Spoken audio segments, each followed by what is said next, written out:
Okay, we're going to dive into the first topic here, which is rate of change and slope.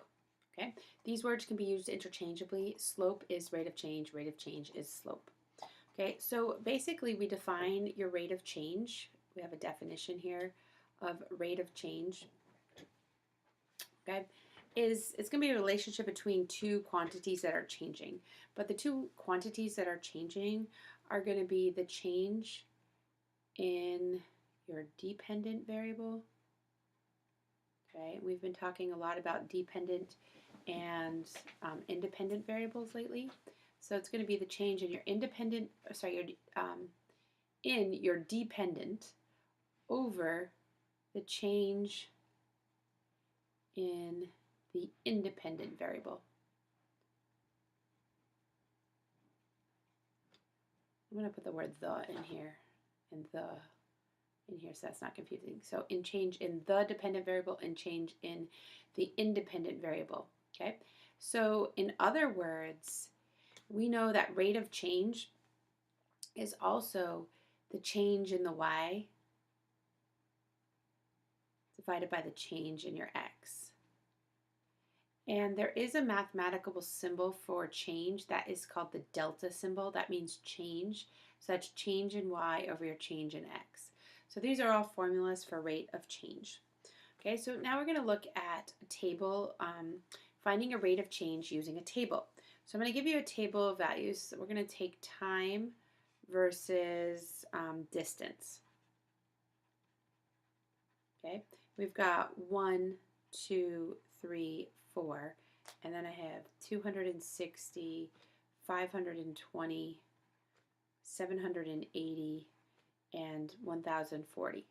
Okay, so we're going to be looking at the rate of change. So I could take any 2 points. Okay, I could take this point and this point right here. Okay, or I could take this point and this point right here.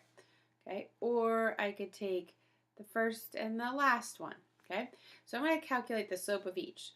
So for the red one, if I take the change in the distance, so that's going to be 780 minus 260, okay, all over 3 minus 1. 3 minus 1, okay, so that's going to give me 780 minus 260 over 3 minus 1 will give me a slope of 260 over 1. So that comes out to be 260. Okay. Also, I could do this. I'm going to take 1040 minus 520 all over 4 minus 2. And that would give me a slope or a rate of change of 260. I could also take what's in green here.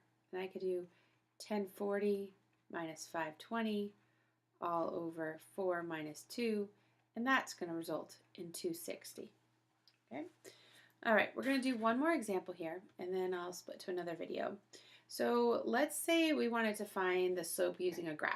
If you want to do a slope using a graph, we're going to find slope to be your vertical change divided by your horizontal change. Okay, another way to think of this,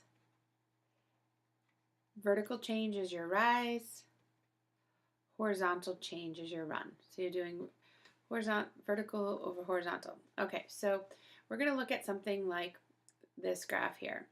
I'm going to say I've got the coordinate 1, 1, okay, and I've got the coordinate -2, -1, okay. So this is -2, -1, and this is the coordinate 1, 1, okay. And I've got a line that goes through right here. And I want to know what the equation of that line is. Okay, well, according to this, I'm going to do vertical change, okay, or the rise, okay. So in this case, the rise is this distance right here. Okay, this is your rise. And I'm going from this point and I'm going in a positive direction, so I'm going +2.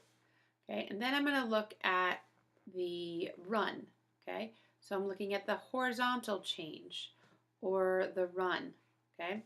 So if I go in this direction, that's going to give me a run of +3. So that's my run. So this example is going to have a slope of 2 over 3. Okay, so I could say the slope is positive 2 over positive 3. Now, let me show you something that's a little different here. I could also take this same graph and start at this point and go down. So I could say that the rise is negative 2. And then I could say that the run is going in the negative direction, so I'd say it's over negative 3. So notice how positive 2 over 3 or negative 2 over negative 3, those result in the same slope. They're both positive. Negative divided by negative results in a positive. Okay, I'll do a few more examples in the next video.